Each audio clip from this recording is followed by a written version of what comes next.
Thank you so much, everyone, for being here for our second bioethics lecture as with the Social Equity Action Lab. The Social Equity Action Lab is a think tank that consists of more than 500 undergraduate and graduate students across the world that translates health policy research into advising elected officials on healthcare legislation. In our relatively short existence, SEAL has had the opportunity to advise Governors Abigail Spanberger of Virginia and Mikey Whoops. and we are actively working with one House and one Senate race at the moment as well. Our research and writing on healthcare delivery has been featured in outlets such as JAMA Health Forum, The Lancet Digital Health, NPJ Digital Medicine, Health Affairs, and the Milbank Quarterly. Our members, I'm very proud to announce have now published more than 100 articles with faculty members across more than 50 institutions in 15 countries. And much like this one, we've hosted panels and workshops featuring prominent leaders in medicine, including Dr. Atul Gawande, Dr. Deborah Birx, Dr. Sandro Galea, and Dr. Peter Hotez. So with all of that, we are incredibly excited to be joined by Dr. Ruth Faden, who is a phenomenal and leading voice in biomedical ethics. I'll pass it over to Om Gandhi, who will be moderating this event to more formally introduce Dr. Faden, and then we'll dive into our first question. Thank you so much, everyone. Thanks, Bob. Just for those of you that don't know me, my name is Om. I'm a first year PhD student at Oxford, studying immunology as a Rhodes Scholar, and I'm the director of the Medical Humanities Group at SEAL. We're very, very excited and privileged to have Dr. Ruth Faden here with us to discuss a lot of very important topics in the realm of bioethics. Dr. Ruth Faden is a renowned bioethicist, founder of the Johns Hopkins Berman Institute of Bioethics, and the inaugural Philip Franklin Waigley Professor of Biomedical Ethics. Dr. Faden founded and directed the Johns Hopkins Berman Institute of Bioethics from 1995 to 2016. She chaired President Clinton's advisory committee on human radiation experiments, leading the investigation into unethical government-sponsored radiation research on unknowing subjects. Her work, a history and theory of informed consent, established the philosophical and practical foundations for patient autonomy in medicine. She co-founded the Higston Group to address ethical challenges in stem cell research and launched the Second Wave Initiative to correct the systemic exclusion of pregnant women from clinical trials and drug development. She co-authored the Global Food Ethics and Policy Program 7x5 Agenda, which links nutrition security to global health equity. Her recent books with Madison Powers, Social Justice, The Moral Foundations of Public Health and Health Policy, and Structural Injustice, Power Advantage, and Human Rights argue that health disparities stem from systemic power imbalances, not just individual circumstances. She is a member of the Institute of Medicine and fellow of the Hastings Center and received Lifetime Achievement Awards from both ASBH and PRIMR in 2011. So this is just a short sampling of Dr. Faden's accomplishments, and we are very, very excited to have her here with us today. Without further ado, Dr. Faden, I would love to ask the first question, which is, as I briefly was able to discuss, your foundational work established informed consent as central to medical ethics. But since we've learned that purely informational approaches often fail, as patients can sign forms they don't understand, or they may face impossible choices, has informed consent become a legal shield rather than a tool for genuine patient autonomy? It's a great question, Om, and I want to step back, first of all, and say thank you very much for inviting me. And I am in awe of what your young organization has already accomplished and delighted to be speaking to so many talented young people. Quick correction, the principle of respect for autonomy was pretty much already entrenched in most contemporary thinking about medical ethics when that book came out in 19, I'm going to date myself, but sometime in the late 1980s. Uh,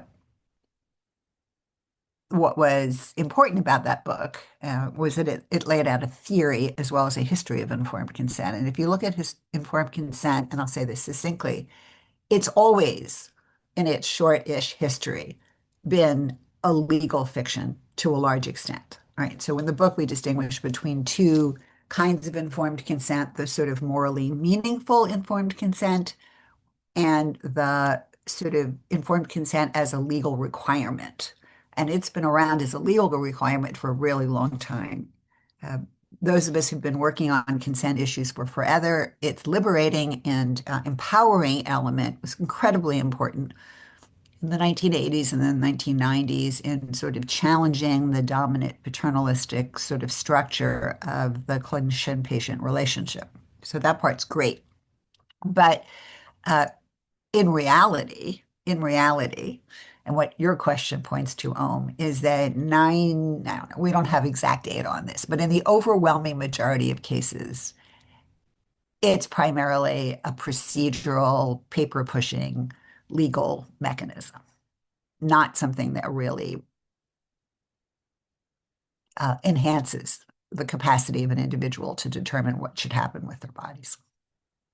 So that's how it plays out versus its sort of moral foundations. And I guess we see this Yeah. this consent fatigue, I think is the term that I've seen online in digital health, where people are clicking agree without reading. And I guess, do you see this as a crisis, or do you have solutions? I guess, what are your thoughts on this? I, so in the health arena, there are two spaces where we think about informed consent the most. One is the clinical context, right, where we're asking patients authorization to do stuff to them. And the other is in research with human subjects, right?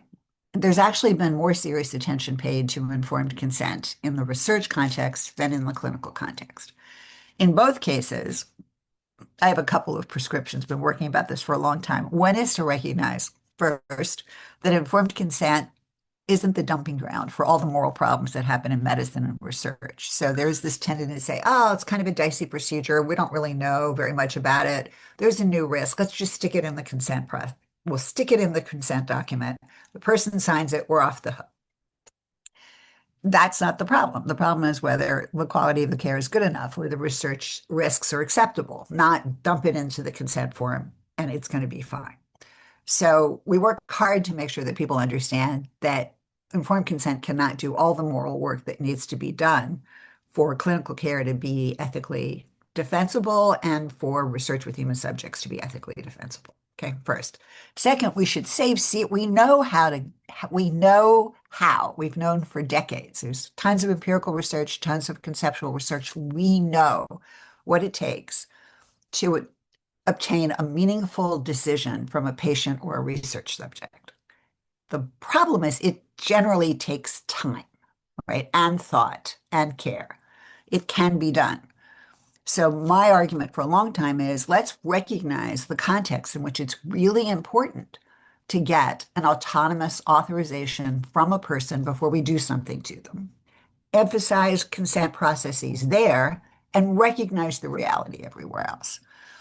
Now, the consent fatigue problem is expanding at the intersection of medicine, data, and AI and everything else. You come in now to a hospital, and among the things that you're signing is this use of your data for a ton of stuff, including now increasingly AI-related stuff. Patients, you're right, consent fatigue is real. Patients don't know what they're signing. If I'm online and I really, really, really want this service, whatever it is, or access to this program, I have to check this box. It says read here. I don't read it. I just sign it. So we know that the answer to ensuring whether it's safe AI, safe, responsible AI, or it's safe, responsible clinical care or research with human subjects is not getting people to check boxes, electronic signatures, or real signatures. That is not the moral answer. Got it. That makes a lot of sense. And I guess, tying into my next follow-up question on this, I'm very interested in your work, and also the work of others in the Second Wave Initiative, that highlights how protecting pregnant women from research has actually harmed them. And there's a long history of this sort of disingenuous argument to research being used to protect groups, Tuskegee and whatnot. And so, how do we really distinguish genuine protection from paternalism, especially for groups historically exploited in research? I think you touched a bit on this on the consent side, but was wondering if you could expand on that a bit more. No, this is a different territory, and I'm glad you bring it up. I would not put Tuskegee in this tradition, right? So Tuskegee was the opposite, right? Tuskegee was not protecting oppressed peoples from or minoritized peoples from research. It was exploiting their disadvantage in order to answer a research question that couldn't be asked if you wanted to involve subjects who were better socially situated, coming from more powerful social groups. So it's Tuskegee is another story, and represents a continuing stream of exploitation and research with human beings. Now, the pregnant women story, the pregnant person story, is a different stream of ethical concerns in biomedical research. It's rooted in deep-seated cultural misogyny, sexism, and uh, has a very long history in medicine that works both ways. There is a tradition in medical research of being very protective of pregnant women, putting them on a pedestal, which mirrors or sort of the way in which pregnant women, they were not conceptualized as being anything other than women. You can talk about the language of pregnant persons then as, these very special vessels basically carrying this precious next generation. And we have to make sure that they're protected and shielded and sheltered, confinement being the language, right? When people, towards the ends of their pregnancy, historically, we talked about confinement, and women went into confinement. They were in many traditions across the world. At the same time, women from oppressed, socially disadvantaged groups were not afforded that kind of protection. We're expected to work until the very last second and come immediately back to work after delivery. And we're often in the history of research in biomedicine used as subjects in research without any recourse. Now, so you got those two sort of divergent cultural narratives. Medicine and biomedical science is not uh, isolated from those cultural narratives. Biomedical research sort of first we had to fight the battle of women, right? Getting adequate research addressing the health interests of women. That was a big battle in like the 1980s, right?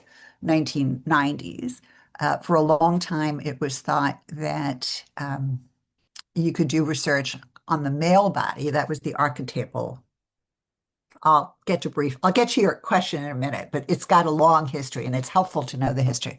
So we used to say that women are not just, men without penises. Women have different bodies, and how disease presents itself is different in some cases in women, and how women respond to interventions is different in some cases. And we need to understand this. And so this battle was fought for a long time. It was thought that women were really a problem to enroll in research because they cycle, right? And that messes stuff up, right?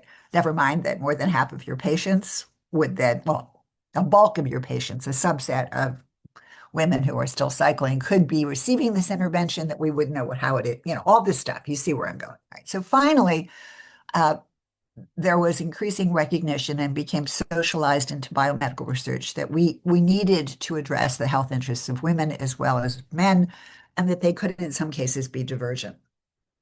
The last holdout was pregnant women. Pregnant women were still reserved as special, and the argument was we had to protect the fetus, right? It is the case that pregnancy is singular. It is the only time, right, in clinical care, medicine and nursing, and in research with human subjects, where you have two morally relevant entities in one body. That's an accurate characterization.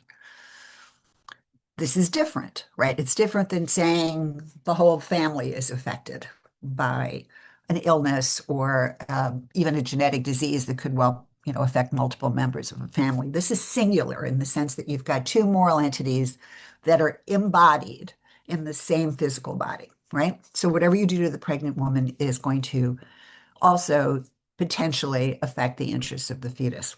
And this was held out as the reason why we couldn't do anything with pregnant people in research.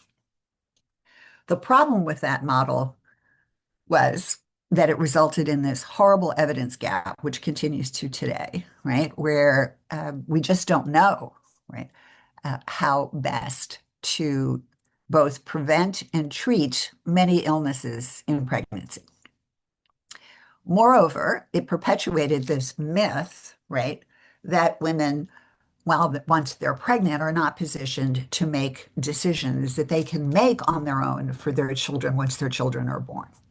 So I, as a mother, at the point at which we're still not doing research with pregnant people, once my child is born, my permission is all you need, right, to enroll my child in research or give my child medical treatment.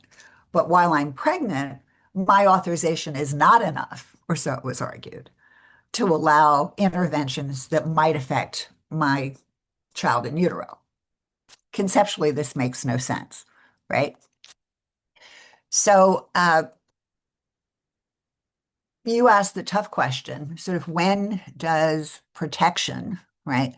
When is it ethically justifiable to restrict or put additional safeguards on research with particular participant groups versus not, okay? We've argued for a long time that pregnant women don't qualify for two considerations that should matter from the standpoint of allowing the person to be the decision maker as to whether they want to participate in research or not.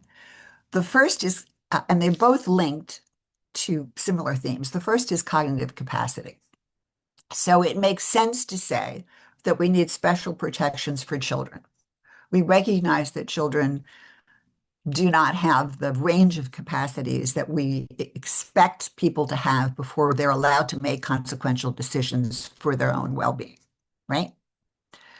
The second is people who lack these cognitive capacities regardless of age. So when we think about people with progressive dementias, for example, at a certain point, we're going to say that person really isn't positioned to make a determination about whether or not they should participate in research. Okay, pregnant women do not fall into this category of not having sufficient cognitive capacities. I'm talking at the level of the group, right, to make their own decisions. The other strand that justifies special protections is if people are positioned in such a way that they can't make adequately voluntary decisions.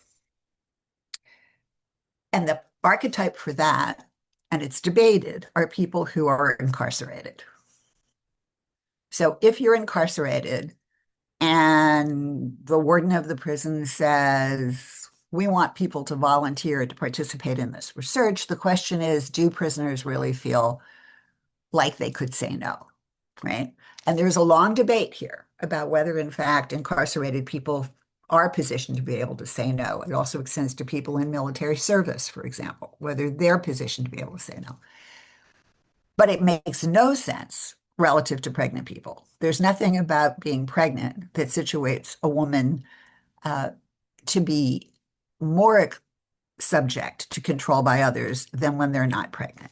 Of course, we can talk about cases where that would not be the case, but generally speaking, that's how it goes. So there are groups, and it's easier to do it on the diminished capacity to consent side than on the voluntariness side. But there are groups for whom protection is ethically appropriate. Pregnant women, that is not the case.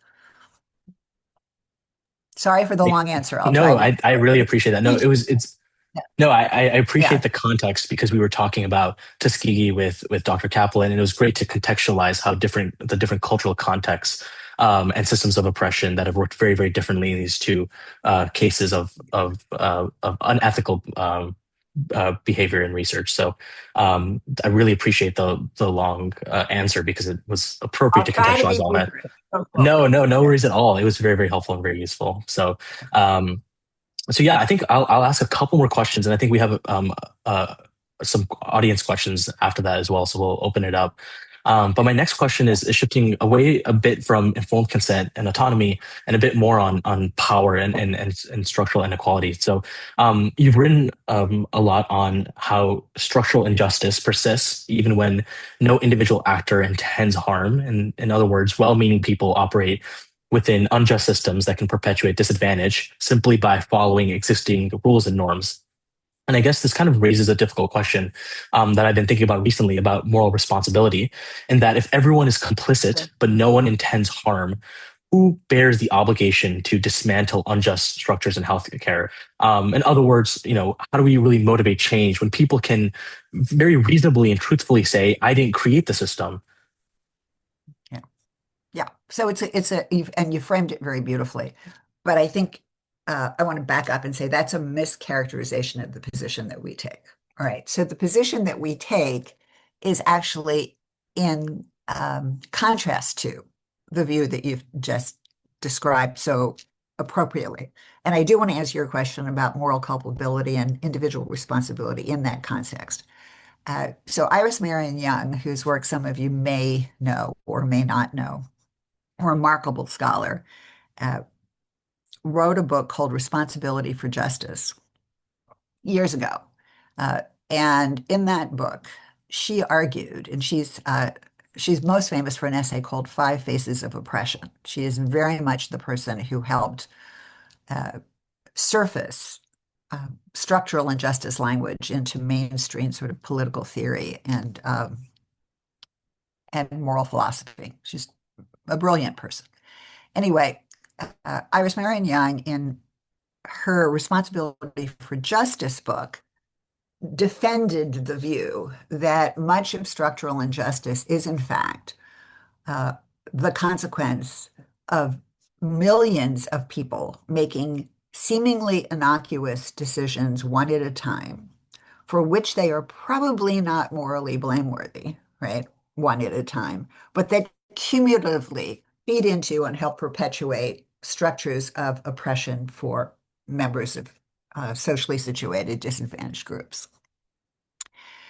Uh, the position that Madison Powers and I have taken out is that, yes, that is a component of structural injustice and needs to be addressed, right? We all make small decisions, right? Sometimes larger decisions, but small decisions. And I can give you a ton of examples to make this concrete that serve without our necessarily reflecting about it to perpetuate structural injustices of one sort or another, especially for the parts of us in this sort of intersectional life that we most of us lead, where we are more empowered and more advantaged. But we believe that, and it's an empirical but almost impossible thesis to sort of test, right?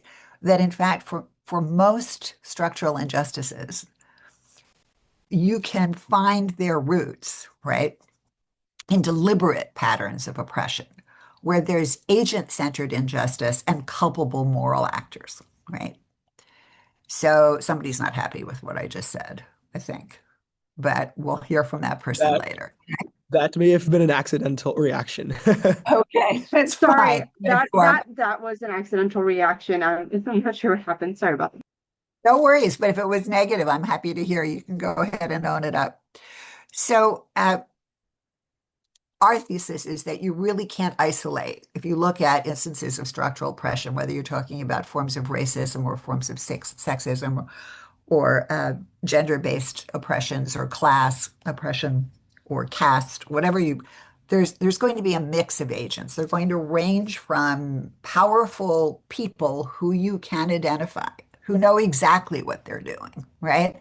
And are intentionally manipulating the system, the deep structures, so that they and their people continue to be advantaged, through to people who are basically um, just living their lives, right? But are situated in a way that the choices they make don't fight the system, but go with it, whatever the systematic oppression is. And the whole challenge of trying to think about resistance and change is recognizing how ethically to respond, given that there's a range of culpability, right? And a range. So if you think of something like a boycott or a strike, right?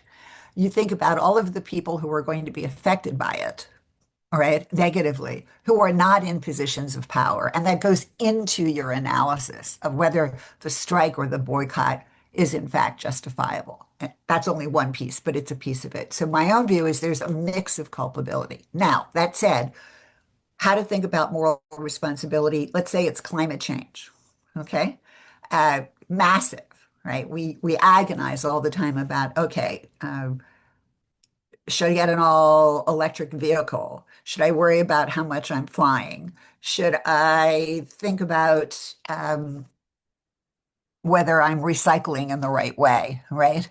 A thousand things that trouble us, right? If you think about oppression and exploitation globally in our food chain.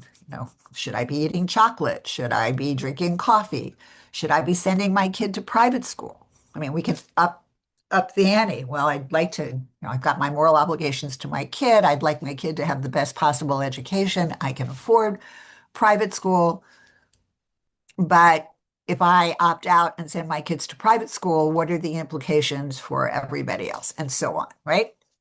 So I don't want to say that people get off the hook, that individuals get off the hook morally, right? In their individual lives, even if they're relatively not in that powerful sort of subset of folks that for whom we can say, okay, those are the culpable actors that are perpetuating this structure of oppression, but also recognize that we can't live in a life of sort of moral paralysis. Every single decision we take, every consumer action we make, right, uh, could be interpreted, right, as potentially feeding into a system that has elements that are deeply ethically troubling. And so you have to figure out how to be a morally responsible person in a very complex moral world. That was a great answer. Thank you so much for that, Dr. Faden. And I want to end with one question that I think a lot of our students are very interested in, this idea of global ethics and global health. And I say this as someone who's an American citizen who studied in the US and is now studying in the UK. And this is a similar story for many of our students here on the call that are interested in studying and learning from different frameworks of ethics across the world. And my question sort of comes from your work with the Hingston group, Yeah. that is Hingston group that has addressed stem cell research Wait, ethics. if you were at if you were at Cambridge and not at Oxford, you would know where what Kingston was. It's actually Got a it. physical place, right? At Cambridge. Okay, I was just saying Got that, it. throwing that in. But okay. Um, yeah, so your work there sort of addressed stem cell research ethics across different Yeah. countries and cultures. And so my question is really about this idea of universal ethical consensus. Like, how do we, is it, first of all, is it even possible? But second of all, if it is, then how do we develop these global ethical frameworks when societies have different fundamentally different values about embryos or the moral status of early human life or reproduction or even what counts as harm? And so, yeah. Yeah, so I think those are, obviously they're terribly important questions, but in many ways, and I don't want to diminish the importance of debates about the moral status of the embryo and its implications for biomedical science. And they continue to loom large. But in many ways, those debates, right, are dwarfed when we think about global ethics by much more important questions, like whether we can meaningfully talk about global justice, let alone specifically global justice in the context of health. Is there such a thing as global health justice, and what would it look like? And one part of the problem in reaching any kind of agreement about whether it's even meaningful to talk about global justice is rooted in differences in value structures across cultures and nations. Right? But my honest assessment, especially having lived through the pandemic and worked extensively at the WHO while I was doing it, is the absence of universal morality, which I deeply believe does exist. But if you just want to say there is no universal morality, is not the problem. It's not our biggest problem. Our biggest problem is an absence of will, right? To recognize that we have obligations to others who are not like us, either by their national identity, right? Uh, those are not people who live in my country. Those other people don't matter. Or within countries, they're not my tribe. It really comes down to they're not my people, right? Whoever my people happen to be. And more so, right? More so than questions about, all right, well, we have a set of cultural values that's different from this other group's cultural values. And those are real problems and they need addressing in concrete problem resolution sorts of ways. But the failure to believe that we have obligations to others, right, other than our group is, I think, much more challenging, right, both within countries, but certainly globally. So if you look at the pandemic, right, and what happened, You saw a context in which the wealthy countries of the world were literally cleaning the shelves of vaccines and other medical countermeasures before the nations of the global south even had a chance to go shopping, right? They couldn't even get in this. By the time they got in the market, there was nothing on the shelves. Everything was bespoke, right? There was an absolute failure of moral imagination to acknowledge that there was any obligation, right, that wealthy nations had to the peoples of less wealthy nations. The only way any kind of progress happened was by appealing to sort of crass self-interest, right? It's in the interest of your strategic standing in international relations to help the global south. It's your interest in containing infectious diseases because they don't know boundaries, all that sort of stuff. We would argue that might work. But arguing that you had any kind of moral obligation in a context of justice to people in other countries didn't fly. So before you even get to fine-grained disagreements based on cultural values, I think we have to acknowledge we're facing a much bigger struggle, which is the failure to recognize moral obligations or to recognize others as worthy of moral consideration as the people that you think matter. Right. So I'll stop with that uplifting note. How's that for a very No, that makes positive? Thank you so much. Yeah, Yeah. that was a great answer. But yeah, I did want to open the forum up to some of our audience members to ask questions.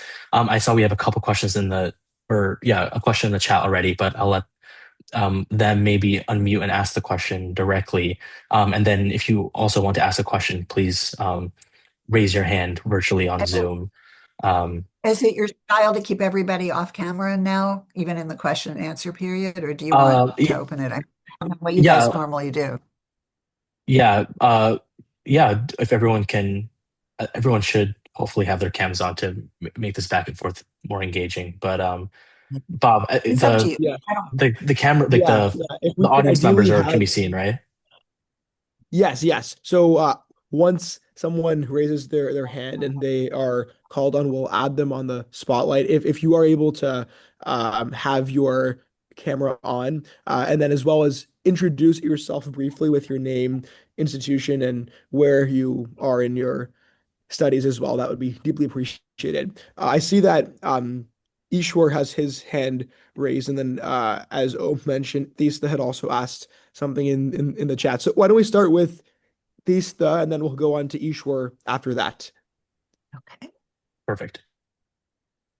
Hello, thank you very much, Dr. Faden. You gave such nuanced answers to all the questions that kindly are asked.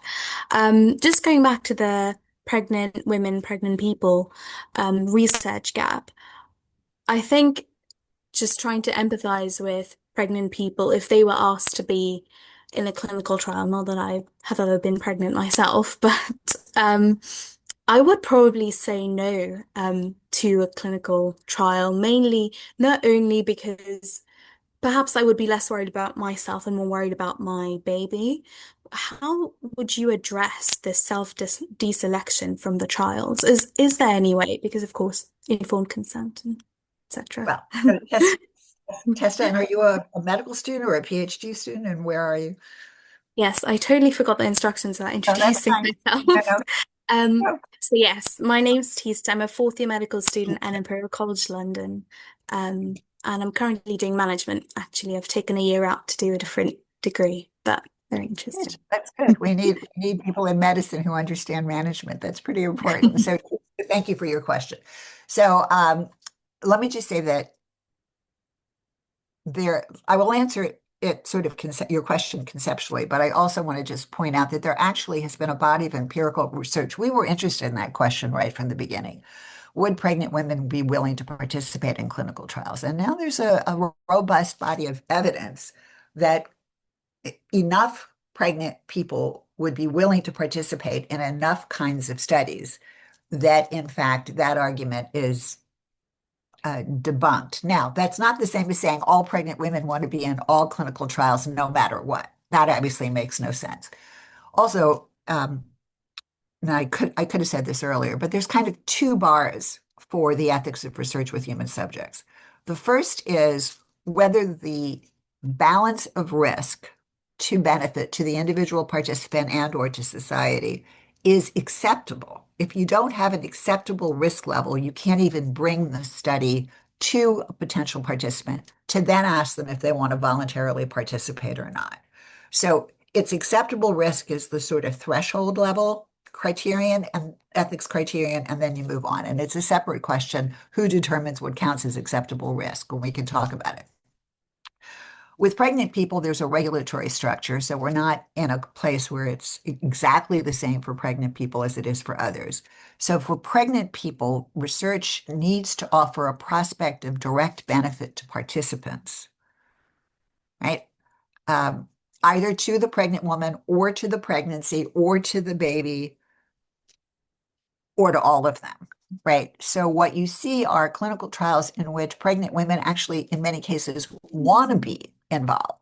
I'll give you an example. When people were trying to develop an Ebola vaccine, right? Pregnant women were denied the opportunity to be in the vaccine trials. Ebola in pregnancy is essentially a death sentence. It's essentially a death sentence, right? And we literally had interviews with pregnant women in affected countries where there were outbreaks saying, you are protecting me to death, right? This is nuts. So it depends on the context. Would you expect a pregnant woman to enroll in a phase 1 clinical trial of a new first-in-class drug? No, and you would never ask a pregnant woman to participate in such a drug, in such a trial. So there's a calibration. And then there's that first question that I agree with you, most pregnant women ask, which is it okay for my baby? But remember that the flip over is when you're pregnant and you're diagnosed with a condition, the first question you ask is also, is it okay for my baby? And the answer is many times, we don't know. So there's a way of moving that whole process of developing evidence out of the more controlled context of a clinical trial out to the population of pregnant persons in general. And that's not great either. So thank you. Brilliant. Thank you. I did have a really quick follow-up question on that, if that's all right. He's in charge, not me. Yeah, no problem. Okay. Sorry. It was just the fact that, just to clarify, so you're saying pregnant people are only really allowed in trials where benefit is much more likely, but aren't It's most. a prospect. In other words, there's some research with human Mm, subjects where there is literally no prospect of direct benefit. So if you think about, I don't want to use language that not everyone's familiar with, but in the early stages of evaluating a new possible drug, right? The primary concern is safety, right? Then it goes to dosage, then it goes to effectiveness. So there may be some theoretical reason to think that this drug might help. But right now, we just want to figure out how toxic it is. In that kind of a trial, there is no prospect of benefit. Now, there's a whole other set of issues in research ethics where people who are desperately ill and have exhausted all medical regimens want to believe that there's some benefit in being in that early trial, no matter how hard we say to them there isn't. And that's a challenge, an ethics and human challenge, because hope is important. But you can distinguish that at the other end from many clinical trials, later stage trials, where there is a good chance that the people in the trial will derive some medical benefit from participation. Does that help? yes, thank you. Thank you very, very much. Of course. Great. I think next up we had Ishver. You still have your question, Yeah, correct? Great. yes. Again, thank you, Dr. Faden, for being here with us and answering our questions.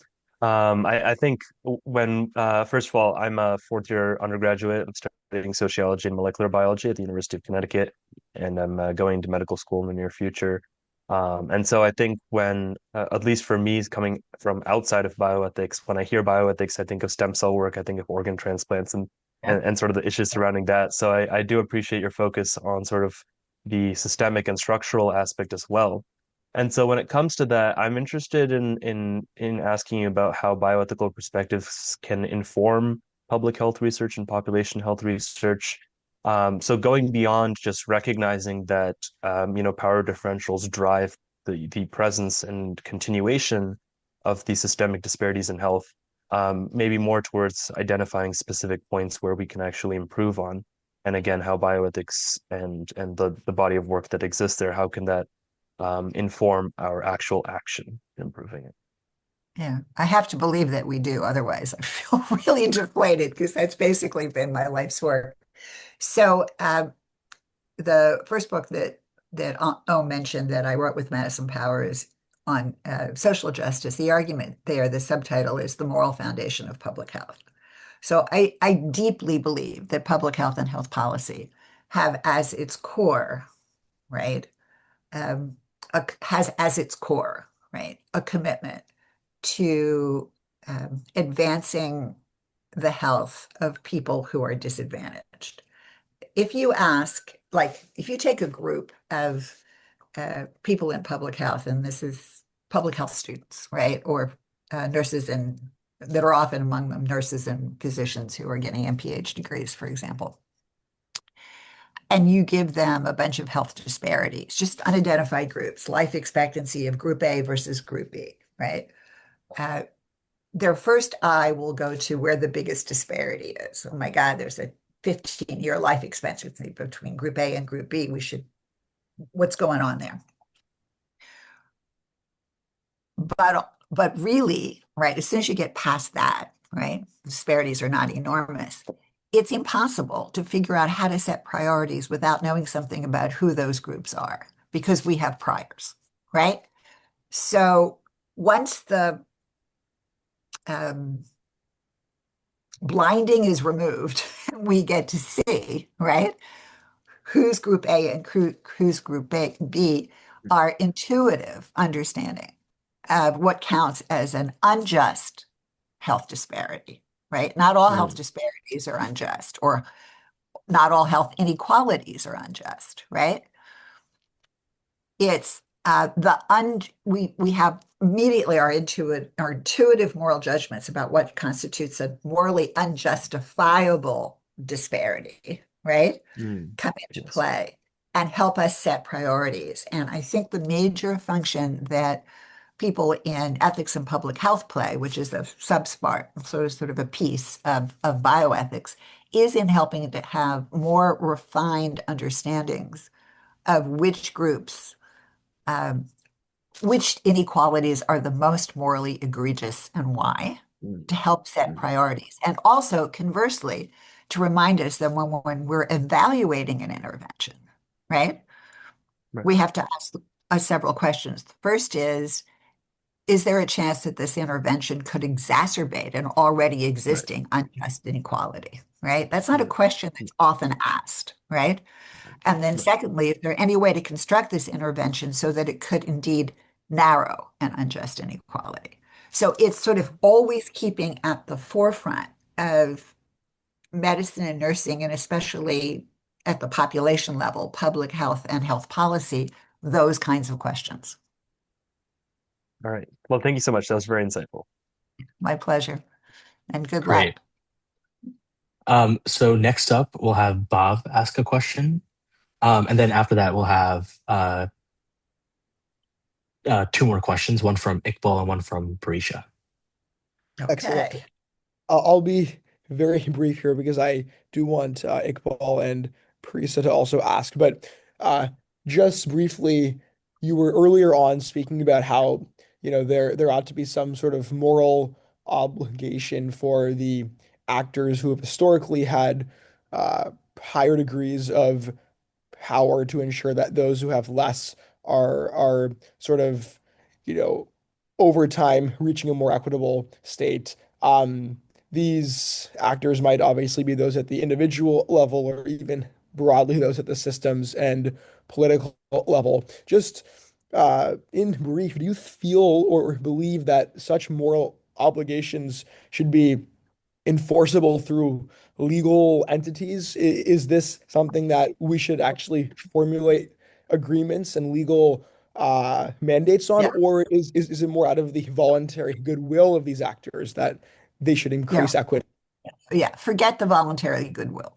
Like I'm being quite um, uh, intentionally cynical here.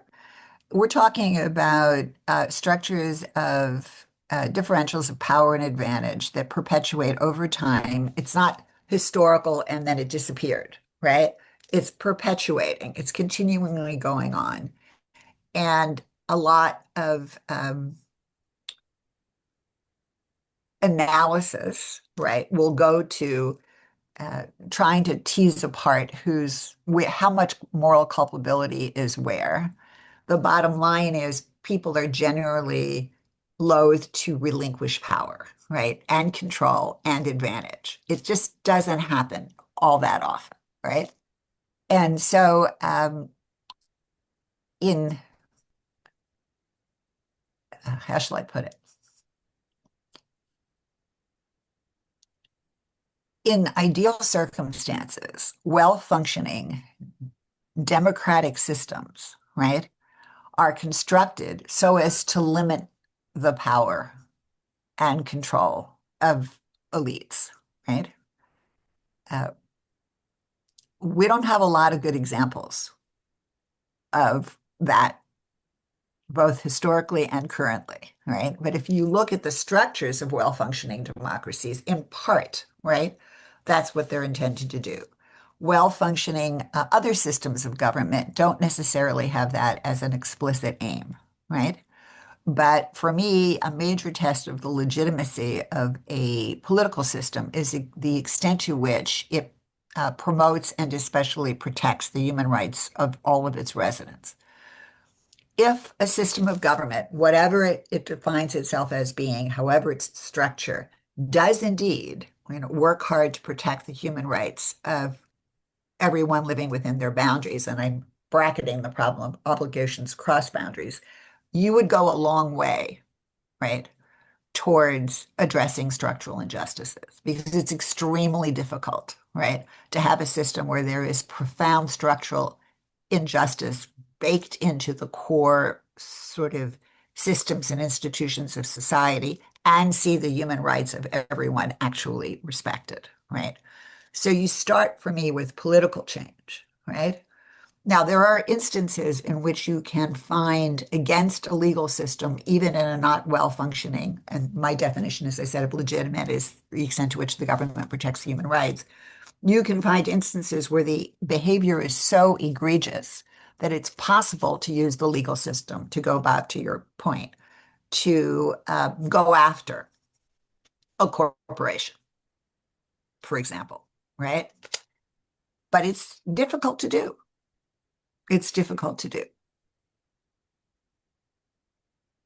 Thank you so much. That's as always very well thought out and well delineated answer. So I appreciate that, Dr. Faden. Next, we'll have Iqbal ask, and then we'll wrap up with Parisa. Thank you so much. Hi, thank you to the organizers and to Dr. Faden as well for a really brilliant panel so far. I'm Iqbal. I'm a doctor working in the UK, and I'm a PhD student at the Francis Crick Institute in London. I wanted to ask Dr. Faden about some of your later work on learning health systems, specifically with Brilliant. reference to the NHS. Yeah. Um, because the NHS is a really unique institution. It holds a very unique place in the public psyche, a lot of trust and a lot of pride, but also holds cradle to grave data on essentially the entire population. Um, and it's sort of partnering at the moment with companies like Palantir to build the infrastructure to use that data. And I don't think there's a huge debate about the legality, but there's a sort of social conversation about with concerns about privacy, stewardship, and who owns the value that is created from that data. So Yeah. I'm wondering your thoughts on Yeah. what Oh, safeguards, what if criteria. you're if you want to follow this up, and any of you want to follow this up offline, please reach out to me. I'm easily findable. So I'm delighted for your question. I've been working on learning health systems almost as long as on pregnant women, and not quite as long as I've worked on questions of justice and consent. But So, you know, in many respects, sitting in the United States, we look with envy, right, at the NHS and your integrated data system. We have nothing like it. And of course, again, just referencing the pandemic, had it not been for the UK, we would have known way, way less, right? Not all of the UK, but England and Wales and Scotland in particular, we would have known way, way, way, way less about how to proceed. And even still, that's the case. Now, that said, my understanding is it is not perfect, right? And also, I've been talking with colleagues in the UK about the ethics issues of moving to a learning health system. Uh, so for those of you who don't know what we're talking about, the idea behind the learning system is so obviously right that it's bizarre that anybody would argue against it. But the idea is every clinical encounter produces a ton of information, a ton of evidence. Like every clinical encounter produces data points. Those data points should be mined so that we can learn as much as we can from the experience of every clinical encounter so that the next patient who's next generation of patients with the same condition will now be treated in a more effective and efficient way than what preceded. So I might not benefit from my data from my heart attack, but somebody else will down the road. But I might benefit when I get this diagnosis of whatever it is, um, rheumatoid arthritis, from what was learned from patients with rheumatoid arthritis behind me. And then there's also the public health level questions as well.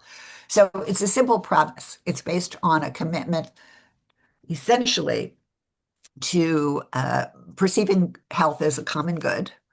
That's a foundational, you have to have a foundational sort of assumption that health is a core element of human well-being or human welfare. Most people accept that. And also to a principle of reciprocity they can pull out of John Rawls and other philosophers for their foundation. The notion is I benefit, I have to give back, and that benefit turns around. There's a sort of reciprocal structure. The problem is that data are actually valuable commodities. They're the current, they're in in many cases, the currency of capitalism right now. Uh, Data are the engine. I'm old enough to still use the plural for data, forgive me. Data are the engine, right? And there are lots of interests. Palantir is a company, right? And it is not a publicly owned company. It's a company. It's not publicly owned in the UK, is it? It's not publicly owned in Mhm. the no, it's not. It's a for-profit company. And immediately people worry about, well, what's going to happen to my data? So we need stewardship principles. We need a governance structure that is trustworthy and has teeth, right? And we have to recognize that there's a dual use risk all the way through, right? The data are mined, say, to help identify early, easily actionable indicators of dementia, right? That same algorithm that's developed from NHS data, right, that can now help clinicians identify, assuming there's something to be done, people who are at risk of developing a progressive dementia sooner than before it disrupts their lives. Though that same algorithm could be used by a company who now wants to market to people, right? Bizarre, not relevant vitamins, right? That they can, you see where I'm going with this. So it's not straightforward, it's problematic, right? And then it could be used even more nefariously by a company or just individuals who want to exploit vulnerable people who are early stage in their cognitive decline. Now we know, right? And we've learned all this because of the great work that was done with NHS data in the learning health system. So it's not simple. Um, it has to be worked out because it's too important, right? Too much good could come.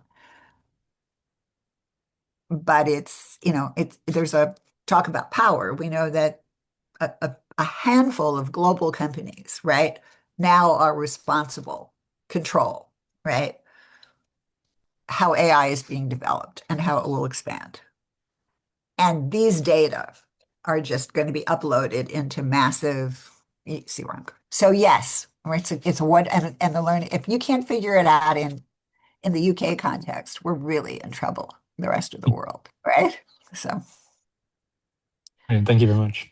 sure. Last question. Do we have time or are we at the end? 1 minute. Yes, I think we have time for one more question Okay. from Parisa. Uh, Thank you so much, Dr. Faden, today for your discussion, for your work on equity and public governance, especially in global health. My name is Parisa Asher, and I'm actually a master's in biomedical engineering at Duke. But I also have a very strong interest in health policy and ethics, and I'm director of research operations at the Social Equity Lab. And I just thought it was quite interesting because one parallel I even deal with when I do my data science work that's been shaping how I think about research ethics is that when training data comes from a narrow or structurally constrained or homogeneous Yep. population, we worry about overfitting and poor generalization because, who ends up in the data can then shape how we can responsibly claim and interpret that from various interpretable machine learning based models.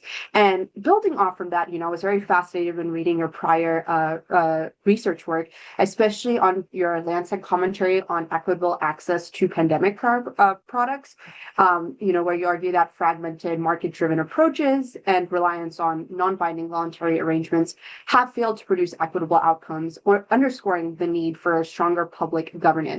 And another thing I also was just reading more upon is how, in a way, voluntary participation operates in unequal settings in global health research. Specifically, that even though it assumes people have these sort of real alternatives, in many contexts, routine care, diagnostics, or preventive tools are unavailable. And in that way, those clinical trials become the only path to treatment or monitoring.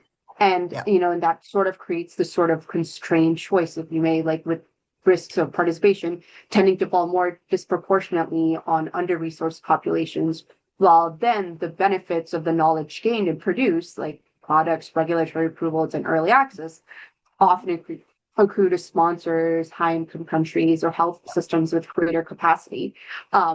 And so in a way that kind of, I assume, skews the evidence base, with some populations now overrepresented in trials and others able to opt out entirely. So sorry for that kind of whole thinking process. But, given that dynamic, how should then ethics frameworks account for this kind of constrained choice? And how does reliance on voluntarism at the level of research participation risk producing the same inequities that stronger public governance is meant to correct? So you've asked like 16 important questions in one question. It's fine, Teresa. It's wonderful. And I'm really, you can see there's a deep sort of cynical, sort of sad part of me that is worried deeply about the state of the world and the state of my own country within it. But I have to say, and I know this sounds trite, that part of why I wanted to why I said yes, and part of why I get up in the morning and feel not entirely despondent is because there are people like your group represents, young people who are committed to questions of social equity and to ethics, wherever you're going to go, who are really, to use the overused UK, brilliant, and will, in fact, help make sure the world, at very least, doesn't get any worse. So I've adopted a kind of strategy here on all of these questions. The bottom line, everything I look at is at least try not to make the world, which is profoundly unjust, more unjust by whatever it is that you do. And I know that sounds like a horribly low bar, but if everybody did that, that would be something, right? And then beyond that, if we can take steps that help locally in small ways or in big ways, depending on the platform you'll be given in your life and in your career, to make the world a little more just in some space or another, that's fabulous, right? That's what we should be aiming towards. At least don't make it worse, right? So in the space that you're working in, there is a tremendous amount of attention being given, as you know, probably better than I do, to concerns about embedded bias, discrimination, and prejudice in the data sets that are being used to train up LLMs, right? And to develop algorithms based on that. So the mere fact that we're naming this is incredibly important. And a lot of very, very, very smart people, you included, I'm sure, are working at how to address this problem. you're right to connect it all the way back to how data are generated, right? So data are the data that the training data in themselves come from contexts, in which discrimination and invidious stereotypes are perpetuated. So I have a wonderful colleague at Hopkins who works on doctor-patient communication, and she's done incredible work looking at clinician notes, right? Identifying inadvertently, right, how clinical notes perpetuate stereotypes and invidious descriptions of particular groups, right? And the question is then, before these clinical notes are now being swept up or being essentially with ambient AI just, collected in full mass and then becoming the training data for the work that you're doing in BME, for example, can we fix it like from the origin? On this last point example that you gave on exploitation of people in low and middle income countries, low income countries in particular, there's been an awful lot of work over the past 25, 30 years to try to restrict the extent to which multinational pharmaceutical companies can do research, especially research that they couldn't do in high income countries, in low income settings.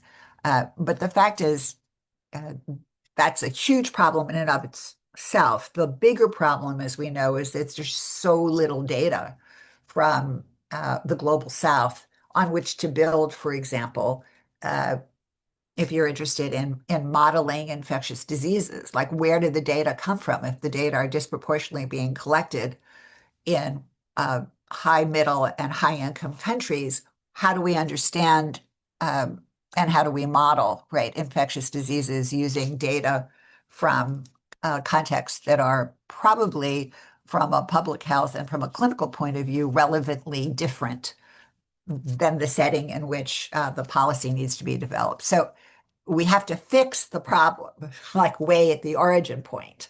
We have to fix it at the beginning when the data are being generated and where there are socially problematic evidence gaps. We need to be fixing that, right? At the same time, at the other end, the work that you're doing, we need to be sensitive, the naming of the problem and the trying to develop mechanisms for adjusting or for um, uh, uh, otherwise constraining the extent to which what comes out is in fact perpetuating and in some ways potentially exacerbating the bias that goes in. That's a big part of the issue. So again, thank you.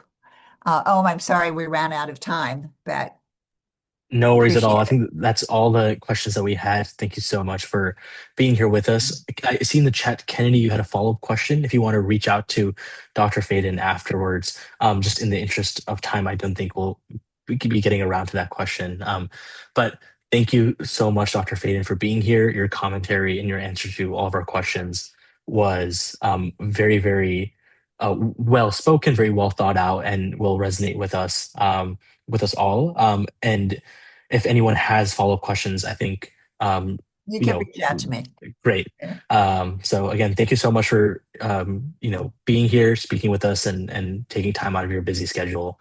But other than that, I think we'll end this call. And thank you so much, everybody. Have a great weekend. Good luck to all of you. Thank you Right. so much, Dr. Faden. Have a good weekend. Yeah, you all as well.